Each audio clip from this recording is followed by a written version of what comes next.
Welcome, everyone. You're watching Hard Targets, open source intel by the people, for the people, news from a multipolar world. This is Teray with another live stream, another late night stream. Gotta really figure out I'm gonna start doing these earlier, but for now, welcome and welcome to everyone tuning in after the live. Make sure to follow me on my other social medias. It's at Hard Targets Intel on YouTube, on TikTok, and on my Telegram channel where I'm sharing you all of the crazy, all of these crazy geopolitical stories happening every second of every day. I'm gonna put the link to the Telegram channel in the chat there, so you can follow me. I really do encourage you to follow me on Telegram because you never know when Twitter's gonna shut you off. I'm already on almost at 3 strikes on TikTok because Zoomers are sensitive on there. They don't like you discouraging, uh, they don't and disparaging Antifa on TikTok. So tells you a little bit about generational biases there. But for right now, let's get into the news. We're gonna keep it short today. Well, as short as I can. And I wish I got to cover this as it happened 2 days ago. As the title of the video suggests, I'm going to throw up the banner here, but yes, Israel has been implicated in an attack on an Iran's weapons factory, which on its face, like if we weren't in the middle of the largest land conflict on the European continent since World War II, would have already been a major escalation of conflict, in the Middle East. But considering how close we are to a World War III scenario, like this particular escalation of violence in the Middle East is concerning. I tend to take things on the chin, so as to not get too black pilled. But this is serious. Having gone through the Arab Spring, having gone through the collapse of Libya, having gone through the bombing of Yemen and Somalia by the Obama administration, and all this other destruction and colonization and plunder of the Middle East, and seeing Iran stay strong despite it all has been, I've been one of the loudest cheerleaders for the Islamic Republic of Iran, and to see them get dragged even further into a conflict with Israel at the behest of the United States is disheartening. Of course, the people of Iran, like colonized people all over the world, and like people fighting an absolute war against U.S. Gay Anglo Zionist extermination policies.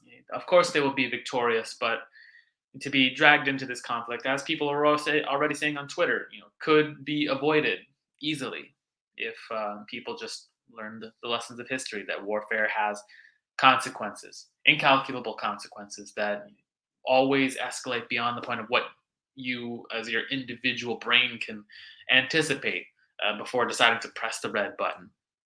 So let's actually get into the articles here. I'm gonna share my screen of the Wall Street Journal, that had the headline, but I'm gonna read a different article, just about the general relationship between, like, this of escalation between Israel and Iran, because getting going over the broader landscape here, I think, is just as relevant as the details, because the details are pretty, you can cover pretty quickly. Yeah. So this was the headline that that the Wall Street Journal had ran with 2 days ago.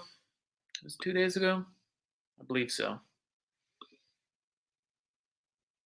or yeah. So updated yesterday, but I'm pretty sure it ran uh, 2 days ago, where Israel strikes Iran amid international push to contain Iran. There was speculation for several hours of where who claimed the attacker was a drone bombing that had uh, a drone that had exploded on an Iranian weapons manufacturer. Uh, I believe one of the facilities used to make the drones that Iran had been selling to the Russian military. And you know the fact that Israel had, for nominally tried to stay out of like escalations of conflict in Ukraine, now actively just initiating hostile destruction of uh, weapons caches of of infrastructure in a neighboring country is a serious, like I said, I keep using the term escalation. I'm gonna beat that word to death, but yeah, it just speaks to how rapidly the Zionist powers, at the behest of the United States, are trying to turn Iran into the next Libya. How these protests, this paid opposition in Iran, and the destabilization going on in the region is only ramping up. And I'm going to get as to why, reading this other article from Express.uk, um, because this is the implications. Because again, the details we can go over very quickly. Israel responsible for a drone bombing against an Iranian weapons manufacturing factory, but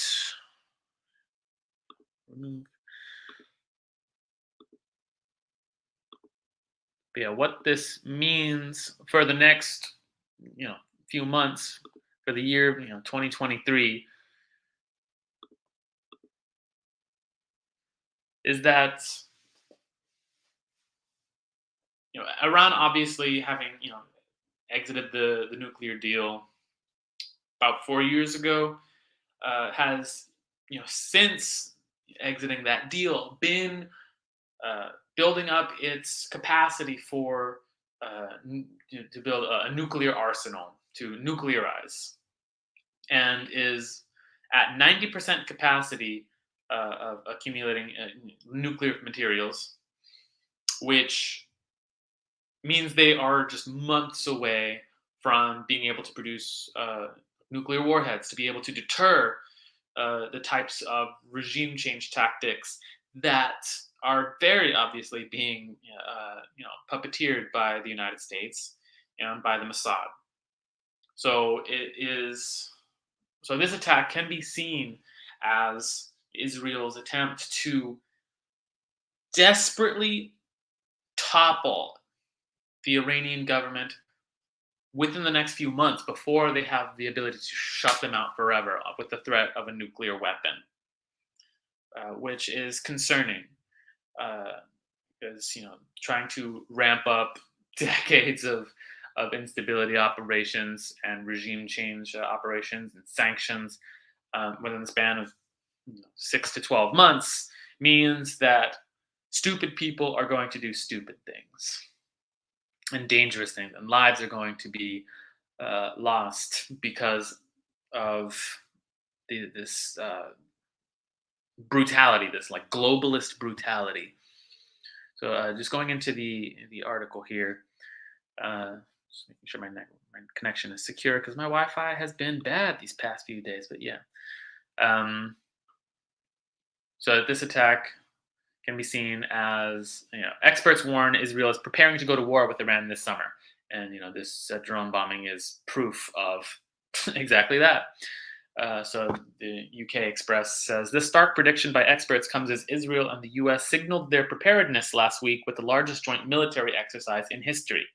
More than 7,000 US and Israeli troops took part in Exercise Juniper Oak, a live firing war game which boasted more than 140 B 52 bombers, fighter aircraft, and Apache gunships. It also involved 12 naval vessels, and you get the idea. Um, so they're just ramping up a military exercise as a form of deterrence. Yeah, robust signal for deterrence.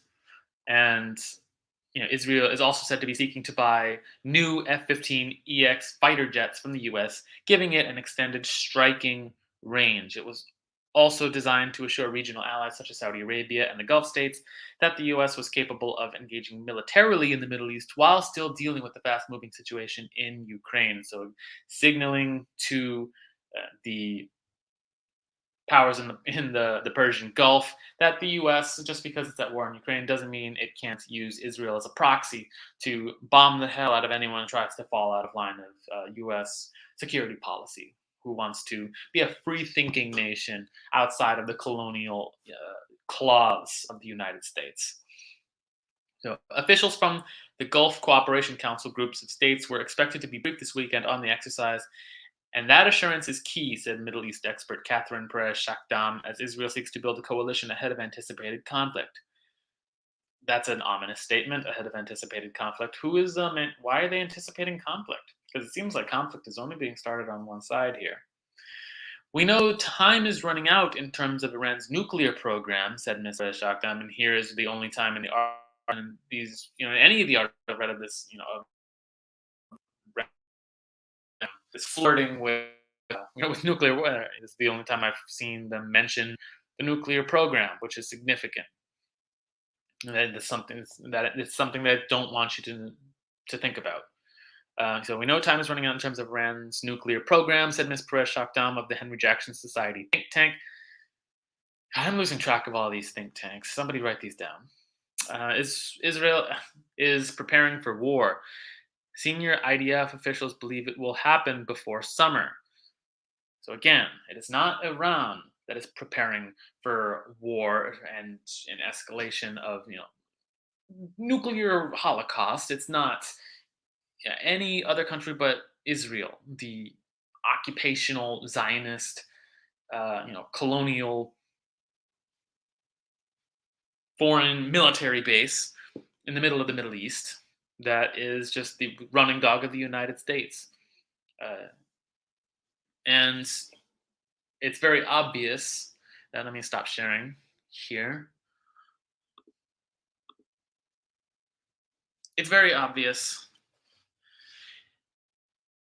that Iran, which the U.S. State Department labeling as one of the new axis of evil, like Iran being capable of deterring U.S. military forces from regime change, means that they will be willing to try anything and everything up to and including starting a hot war to be able to take down Iran, to be able to permanently destabilize the region. Iran being the most powerful state in the Persian Gulf, having partnerships with China, with Russia, global partnerships,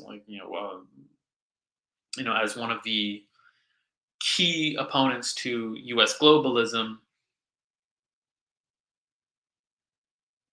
The United States is having this three-prong,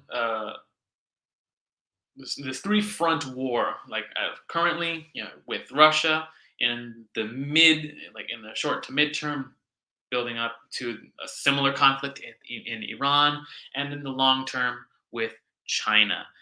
So there's chaos just being thrown at all of the opponents of United States hegemony, and this has very real consequences, not just for the people of Iran, but as the Ukraine war has shown us, for how just one conflict between two countries can have shocks for global supply chains.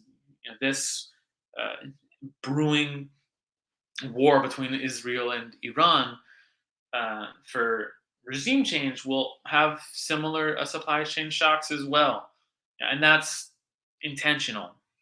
And I want to make that clear because there was another clip that I had been meaning to share, which there's so much stuff had been going on at the time. What with riots in Atlanta, and then riots in Memphis, and then all all this other madness. But yeah, about 11 days ago, uh, the head of U.S. Southcom, so like South America Command, Laura Richardson, had given a keynote speech with the Atlantic Council, yet another think tank whose purpose is strategic planning of U.S. military control, specifically in regards to the of Atlanticism, of Europe, West Africa, the United States coastal cities, and South America and the Caribbean.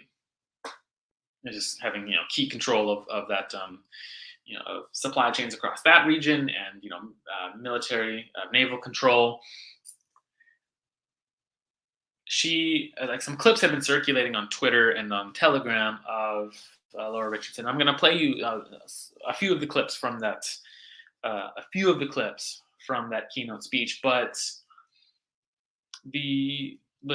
zooming out, because we focus a lot on people have so much information about the Ukraine war and all of 2022, just realizing what that did to food supply chains and inflation, what it did to energy prices around the world, and just knowing that a similar economic implosion can happen again, uh, and not just in Ukraine, and not just with China, but also with Iran. That planned, these planned implosions to be able to, where the U.S. somehow conveniently always ends up benefiting, like in the case with Ukraine.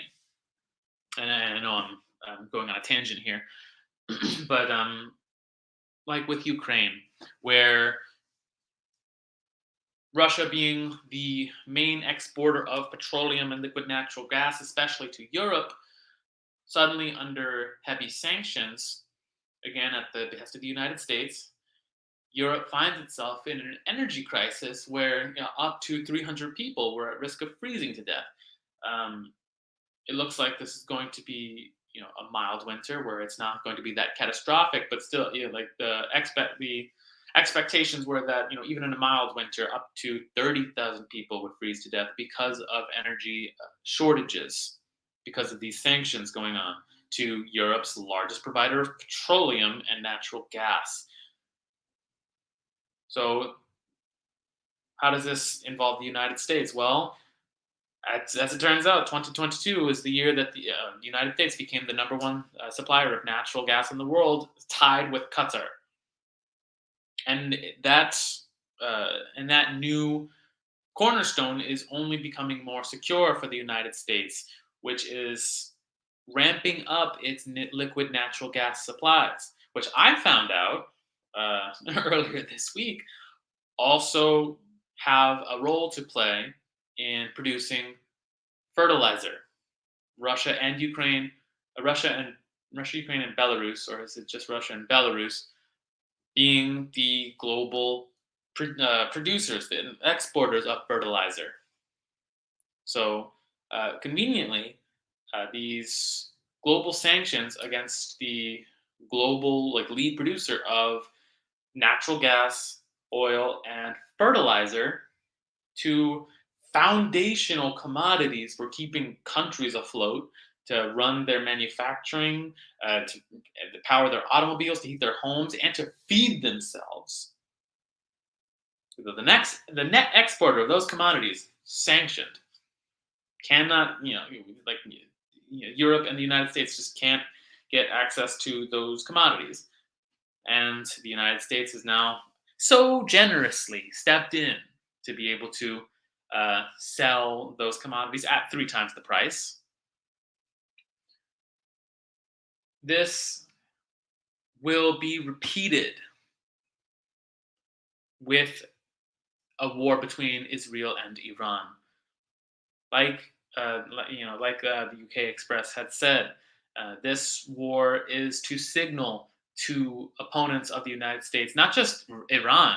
The same could be true of Syria, of Turkey, of I forget if it's Armenia or Azerbaijan that's like doing some fuck shit in in the ongoing feud between the two. But yeah, but to signal to all, yeah, to Afghanistan, um, to signal to all countries in the region that that the U.S. military and its running dogs, are very capable of producing mayhem.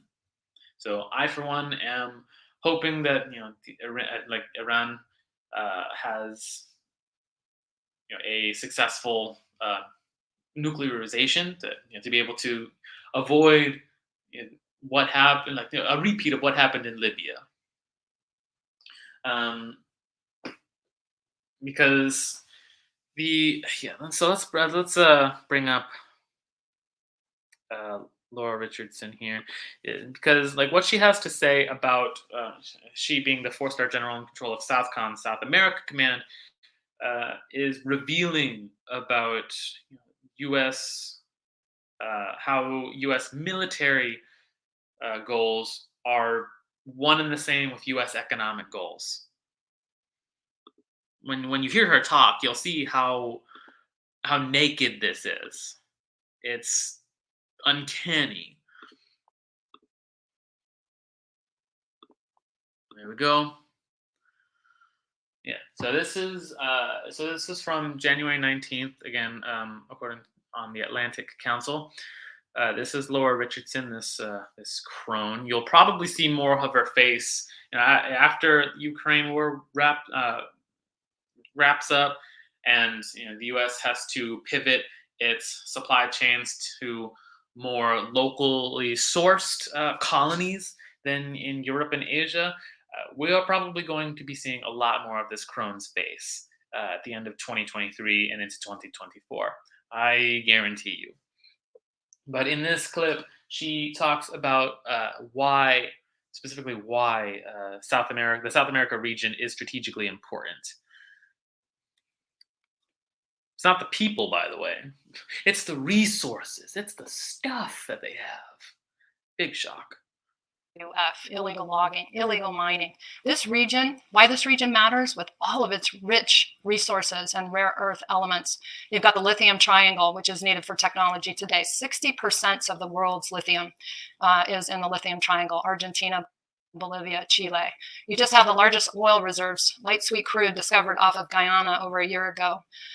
You have Venezuela's resources as well with oil, copper, gold.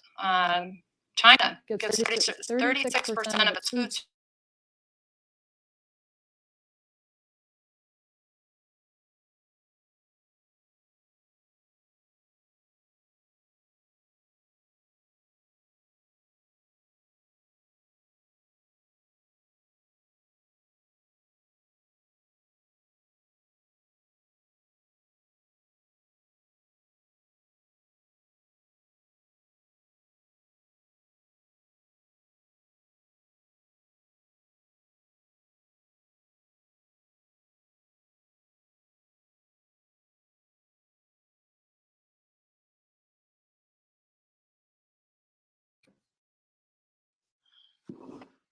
We back?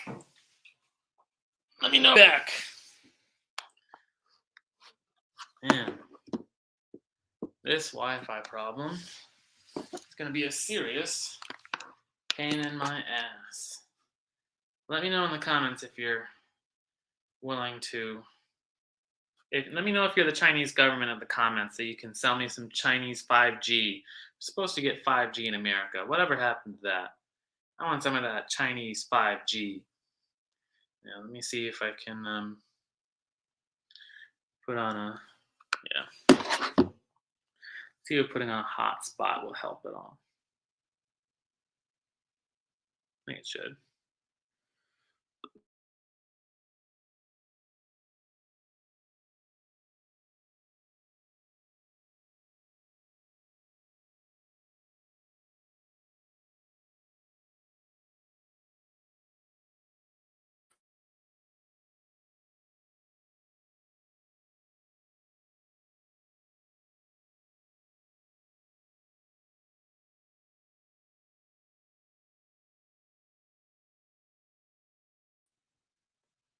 All right. So what I will do is I will put the full video in the comments, and I'll definitely play clips of it in my YouTube shorts because yeah, just to go over in my notes here some things that Laura talks about in the clip. As she goes on to say, I'm not sure how much of that you caught before the Wi-Fi cut out.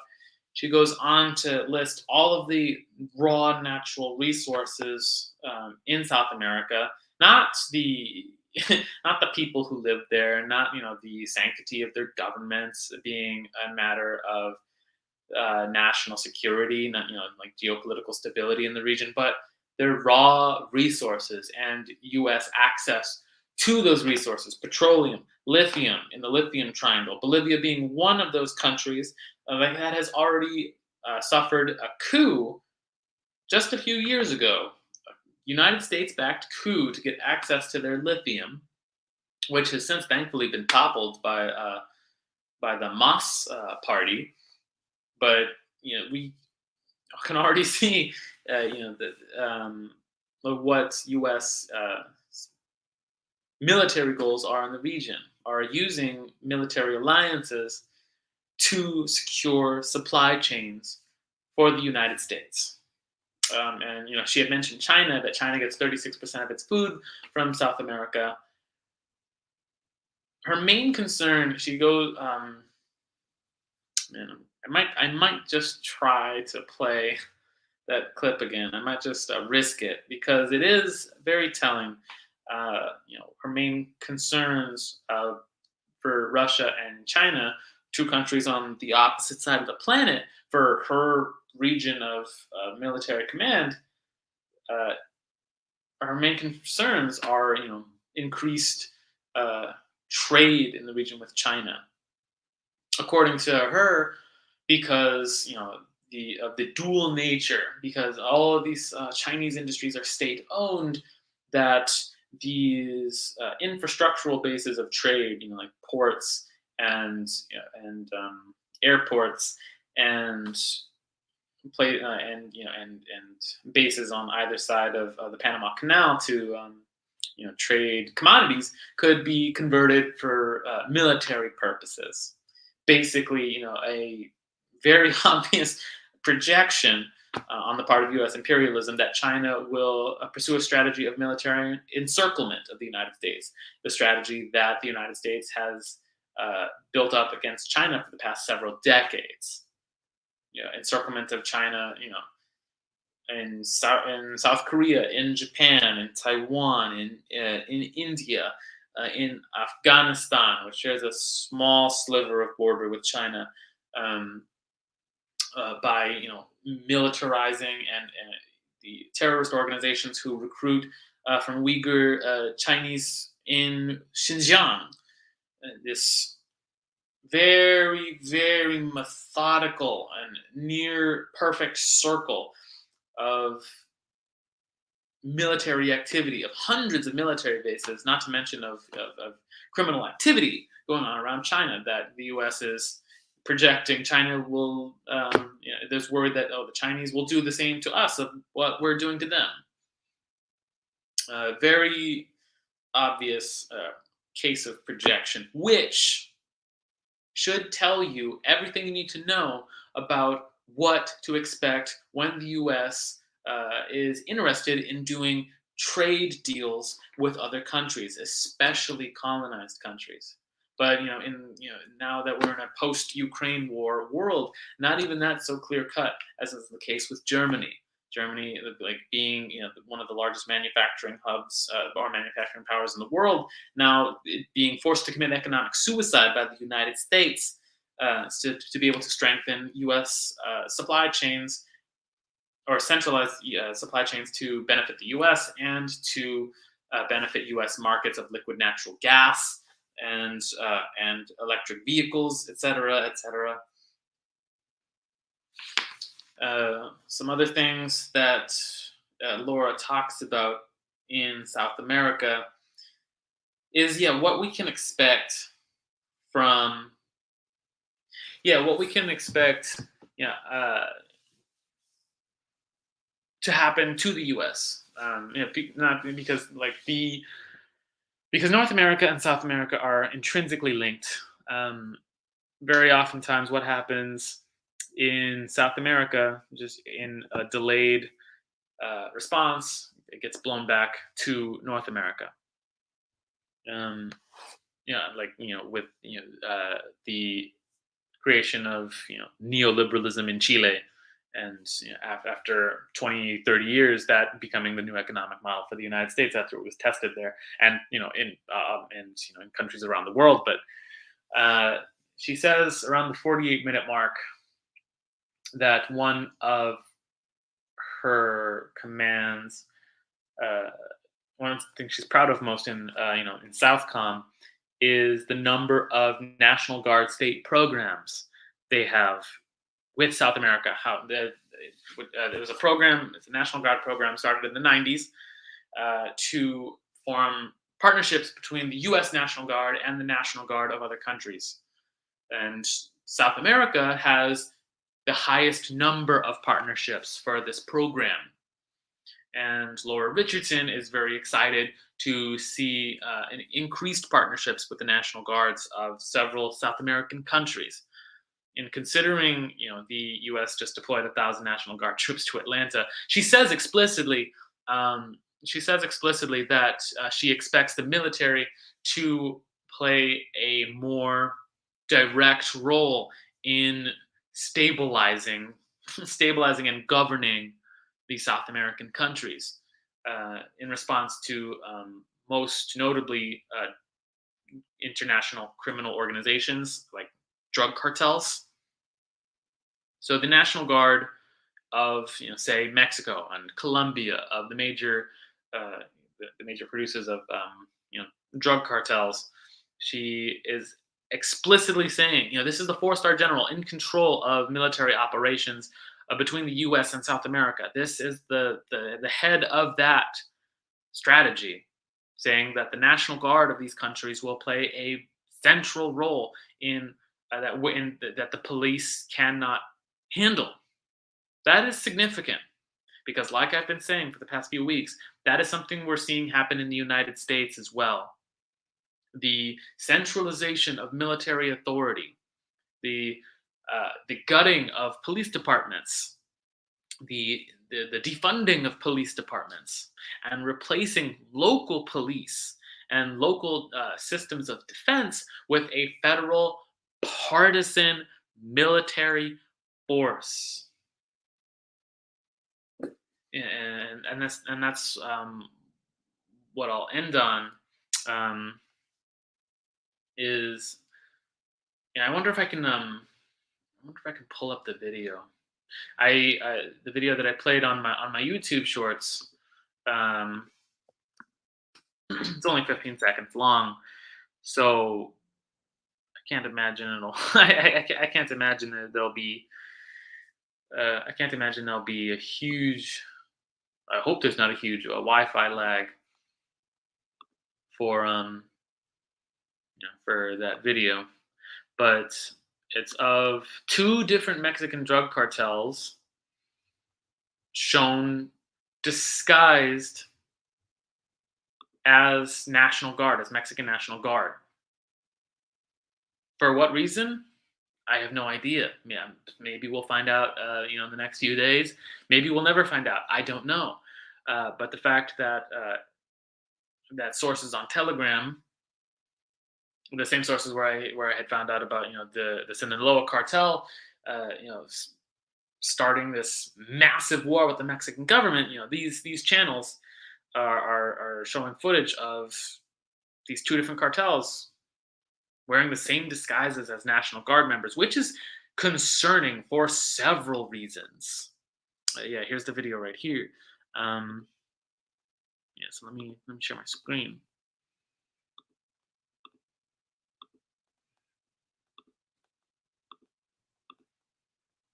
Concerning for several reasons.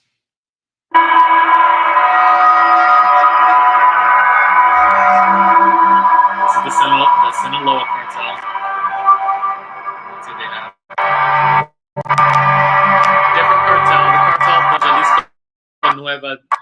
So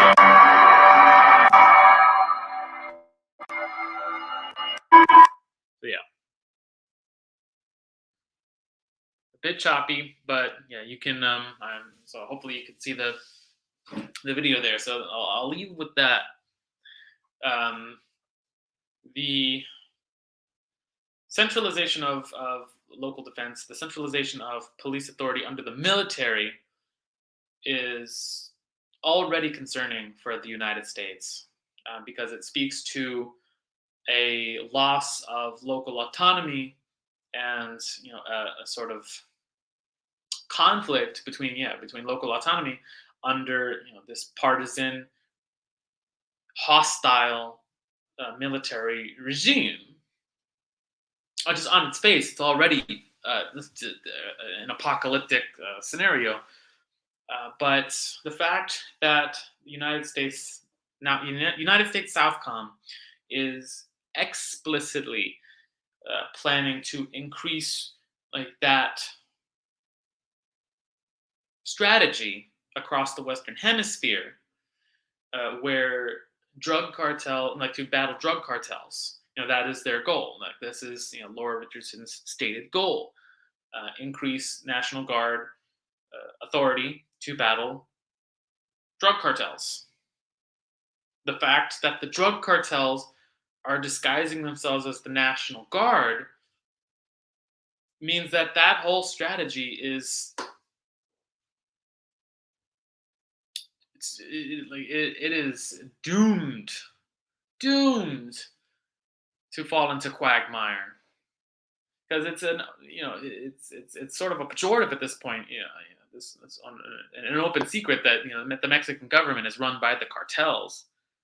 Mexico starting a war with a international criminal organization tells you everything you need to know about the power of that kind of organization. That they can infiltrate the National Guard is not a surprise to me, but it should be a concern because we're going to see, the type of permanent warfare, the Syrianization of Central America and South America, the turning into South American countries what the United States did to Syria, the formation of international criminal organizations, toppling entire governments, infiltrating their governments, their militaries, to create a permanent state of warfare in order to make sure that the U.S. has a cheap supply of commodities. In Syria's case, wheat and natural gas. In the case of South American governments, of all the resources that Laura Richardson had mentioned, of fresh water, of lithium, of petroleum, of wood, all to secure a more local supply chain for the United States after it has created a world war scenario on the other side of the Atlantic. So the escalation of war between Israel and Iran is not just going to stay across the Atlantic. It has very real consequences for the world and for citizens here in the United States. The drug cartels are already moving across the U.S. border. Just a few days ago, a family in Southern California, an entire family, 4 generations, like 5 people executed, cartel style. A 70-year-old grandmother, a 50-year-old man, a 17-year-old, and a 16-year-old, and the 16-year-old's infant child, all shot point blank by the cartel in the United States. These are the people who are now infiltrating the military of those countries. The United States, following that similar pattern of militarization and showing just how unstable that strategy is. Permanent warfare is gearing up to be the new norm. So, is it really worth cheap gas in your car to have a militarized drug cartel at the US border? Is it really worth owning an electric vehicle? Is it really worth the the cheap manufacturing that we're gonna get once the U.S. pivots to turn Mexico into the new China, the new manufacturing hub? Is it really worth it? Is the execution of 4 generations of a family, point blank shooting them in the head, is it worth it? These are questions that you are going to have to ask yourself on a daily basis after this Ukraine war comes to an end and even worse conflicts, stare us in the face on the horizon. Yeah, these are serious questions we're going to ask ourselves. It has to stop now. We have to see them coming and we have to stop them now. We say U.S. out of Israel. So we're not going to give them this kind of support. We are not going to allow them to drag us into another war. We are not going to let them destabilize the Persian Gulf any longer. Yes, it's going to mean, it doesn't even have to mean more expensive gas in your car. We could source uh, oil from our own backyard. We have the commodities. It doesn't have to be one or the other. It is a false dichotomy being put on you by the US deep state. It is a false dichotomy. It is a false division between the American population and the Iranian population. Their struggle and our struggle is the same, the struggle to improve our living conditions. They want to industrialize just like we want to industrialize. And the ability for them to defend themselves from political instability by nuclearizing, by creating a nuclear arsenal, is a good thing. It is a good thing to be able to deter psychopaths like the Israeli government from marching in and just taking out top officials. That is a good thing. Do not let yourself be fooled by the US State Department and by their puppets in the mainstream media.